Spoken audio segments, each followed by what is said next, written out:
Hello, আসসালামু hello, আলাইকুম। আসসালামু আলাইকুম। আপনি কি সুমাইয়া বলছেন? জি, আমি সুমাইয়া বলছি, বলেন। আচ্ছা, আমি একটু পরিচয়টা আপনার নিশ্চিত হতে চাই। আমরা যে প্র্যাঙ্কিং এ আর্থিক সজীব ভাইকে চিনি, আপনি কি তার ওয়াইফ সুমাইয়া, তাই তো? জি। আচ্ছা, আপনার সঙ্গে একটু কথা বলতে চাই। সেটা হচ্ছে যে আমরা রিসেন্টলি দেখেছি যে সোশ্যাল মিডিয়ায় আর্থিক সজীব ভাইকে জি। নিয়ে কিছু তর্ক-বিতর্ক হচ্ছে, অভিযোগ এসেছে, হ্যাঁ? সাথীকে জড়িয়েও। জি।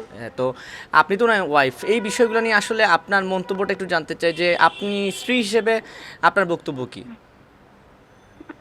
আচ্ছা, ঠিক আছে।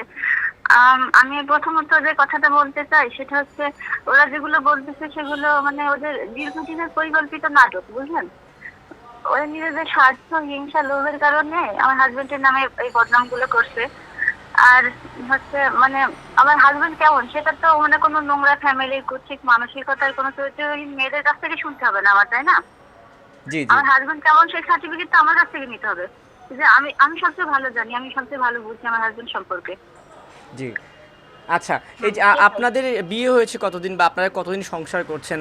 আমি যদি একটু আমার অনেস্টলি জিজ্ঞেস করতে চাই যে এর মধ্যে আপনার চোখে কি কখনো এমন কিছু ধরা পড়েছিল? আমার বিয়ে হয়েছে যে ৮ বছর হয়ে জি, গেছে। না, আমি আমি কি বলবো, আমার হাজবেন্ডকে মানে এই ৮ বছরের মধ্যে আমাদের সম্পর্কটা হচ্ছে বন্ধুত্বের মতো। শুধু হুম, হাজবেন্ড না, ও সবসময় আমার পাশে আছে, আমি ওর পাশে আছি, কিন্তু আমার কখনো এরকম মনে হয়নি যে আমার হাজবেন্ড মানে আমাকে এরকম কষ্ট দেওয়ামূলক কোনো কাজকর্ম করবে। ও ও মিডিয়াতে কাজ করে। ও ও আরোহী, আবার হচ্ছে সাথী, অনেক মেয়ে আছে, ওদের সাথে কথা বলে। সেটা কাজের জন্য, আমি সেটা জানি।